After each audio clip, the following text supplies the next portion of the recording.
estudantes, tudo bem com vocês? Espero que sim. Nós estamos aqui para mais uma aula nesse canal de conhecimento, denominado por mim, por JFA Concursos. Meu nome é Jefferson Feitosa de Almeida.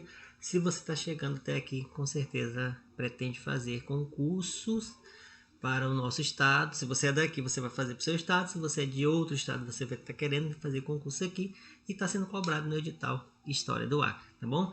Essa é a sequência de aulas que nós estamos produzindo sobre a História do Acre com questões de provas, né, anteriores. Nesse caso específico, nós estamos na 5ª aula e nós vamos tratar de como ficou esse território do Acre após a anexação que foi feita pelo Tratado de Petrópolis em 1903. Na verdade, a gente vai falar um pouco aqui como que ficou o funcionamento político e administrativo desse território, tá bom? Então, vamos lá. Beleza, pessoal. O que acontece aqui depois de 1903, né? Depois que esse território que era da Amazônia foi anexado ao território era da Bolívia, foi anexado ao território brasileiro com o Tratado de Petrópolis, né? Então, após esse acontecimento, veio a crise da borracha amazônica, né? E aí surge o quê? Surge no Acre uma economia que ela vai ser baseada na produção de gêneros agrícolas, como mandioca, arroz, feijão e milho, e isso é muito forte até hoje, né? Até hoje, 2020. A castanha, a madeira e o óleo de copaíba passaram também a ser os produtos mais exportados da região. Então veja que o látex da borracha, né, com a produção lá na Malásia, tá? Território inglês, né? Teve a decadência dessa borracha e aí outros itens passaram a ser os mais exportados dessa região, né? Como que ficou as normas dentro do barracão, né? Onde tinha essa hierarquia entre seringalista e seringueiro.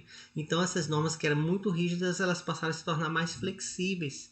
O seringueiro, até em 1913, ele não podia plantar. Tudo ele tinha que pegar no barracão com o seringalista, né?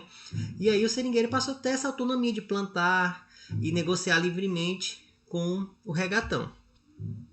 Vários seringais também foram fechados e muitos seringueiros tiveram a chance de voltar para o Nordeste. Houve uma estagnação demográfica de pessoas, né? Não crescia, ao contrário, diminuía. Em muitos seringais houve um regresso à economia de subsistência, ou seja, nos seringais onde antes tirava-se o látex da seringueira, né, para exportar, agora eles estavam somente plantando para sua própria sobrevivência, beleza? Isso é um pouco do cenário que acontece após aí o primeiro surto da borracha, né? Na verdade, pelo ano de 1900, a partir do ano de 1911, 13, que é quando tem o declínio do primeiro surto da borracha, quando o Henry Whitman levou, né, as sementes e plantou numa colônia inglesa, e lá eles, como as técnicas eram menos rudimentares, né, eram mais inovadoras que aqui, então rapidinho, né, uma plantação uma do lado da outra, rapidinho, a quantidade de borracha deles superava a aqui do nosso território, tá bom? Então vamos lá, isso a gente já falou na aula passada, por isso que eu estou falando bem rapidinho. Então o Tratado de Petrópolis, em 1903, ele anexa o território do Acre ao Brasil. E quem governaria então esse novo pedaço de terra após o ano de 1903? Né? O governo do Amazonas tinha interesse nessas novas terras, mas não era só ele, né? Até porque ele foi um dos principais financiadores da guerra, né? Contratou o Plácido de Castro, deu ele o título de coronel, para ele pegar os seringueiros, né? E a luta armada. Governo do Amazonas, tá bom? Mas aí, olha, ele tinha interesse, mas o governo federal também tinha interesse. Assim como alguns políticos, né, acreanos também tinham interesse nessas terras.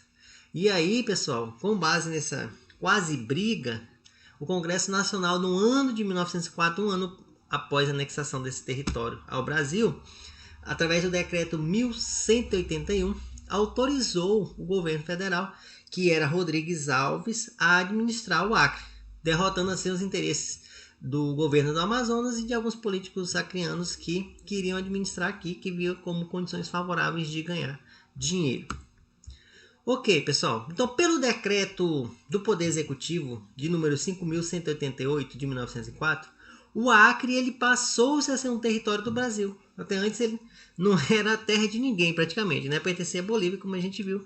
Mas ele passa então a ser um território do Brasil. tá? Que era um território administrativamente comandado pelo Brasil. E foram colocados, através desse decreto, 3 departamentos. Então aqui a gente começa a entender a nossa parte, como ficou esse território político e administrativamente após o ano de 1903. Tá? Então ficou dividido em Alto Acre, Alto Purus e Alto Juruá. Tá bom? Essa foi a primeira divisão. Vão ter outras divisões, nós não vamos entrar nesse critério. Nós não vamos entrar nessas outras divisões, mas foi feito outras divisões, tá? Ao longo do tempo. O departamento do Alto Acre, pessoal, ele era composto até então pelo que hoje nós conhecemos de cidade de Rio Branco, a cidade de Chapuri, em Brasileia. A sua sede, né? Esse departamento, a sede estava sediado em Rio Branco, beleza? Então, Alto Acre, Rio Branco, Chapuri e Brasileia. A cidade de Rio Branco, se você não sabe, isso já caiu em concurso, ela tem a sua origem do Seringal Empresa, que foi formado pelo seringalista Neutelmayer. Então a gente, às vezes, tem vários nomes, né? Tem um colégio aqui que chama Neutelmayer, que é bem conhecido. Por que esse nome? Né? A gente sabe que tem alguma coisa a ver com a história do Acre, mas em que momento que ele se encaixa nessa história do Acre? Então ele era um seringalista, que desse Seringal Empresa, né, que é aqui nas margens do nosso rio Acre, aqui, onde tem ali a Ponte Velha, Ponte Nova, que fala, né, de um lado e do outro, ele era o seringalista dali, e aí fundou-se desse Seringal Empresa, o quê? A cidade de Rio Branco, tá? Esse Seringal, pessoal, que hoje é Rio Branco aqui, ele passou a ser vila em 1904, e no mesmo ano ele foi considerado uma cidade. Em 1909, essa cidade recebeu o nome de Penápolis, e somente em 1909, né, os dois lados, direita e esquerda dos rios ali, foram chamados de cidade de Rio Branco, tá? Por quê? Em homenagem ao Barão do Rio Branco, né? Quem foi o Barão do Rio Branco? Ministro das Relações Exteriores, né? Que intermediou, né, a assinatura do Tratado de Petrópolis com a Bolívia em 1903. Tá vendo como vai se encaixando os nomes com as figuras? Belezinha? Rio Branco, então, tornou-se capital somente em 1920. Vamos lá então, pessoal. Continuando, nós temos aqui o departamento do Alto Purus. Sua sede situava-se aonde? Sena Madureira. O primeiro prefeito foi o general Siqueira de Menezes. Sena Madureira chegou a ser sede do território do Acre, mas isso foi por pouco tempo. Em 1908 ela foi elevada à categoria de cidade e em 23 de outubro de 1912 passou a ser sede do município de Sena. Outro departamento, né, lembra das 3 divisões que nós temos, é o Alto Juruá. A gente acabou de ver o Alto Purus, que compõe essa de Sena Madureira, e que é muito grande, tá, o território de Sena Madureira. E o departamento do Alto Juruá, que tinha sua sede localizada no município hoje que nós conhecemos como Cruzeiro do Sul, que é a segunda maior cidade populacional, em termos de população do Acre, tá? Ocupando esse departamento Alto Juruá, ele ocupava aí metade da região acreana, metade do que compreende o nosso estado hoje, tá? Seu primeiro prefeito foi o general Taumaturgo de Azevedo, e você deve saber, nossa, tem alguma rua, né, chamada Taumaturgo de Azevedo? Tem sim, pessoal, tem rua, tem bairros, enfim, né?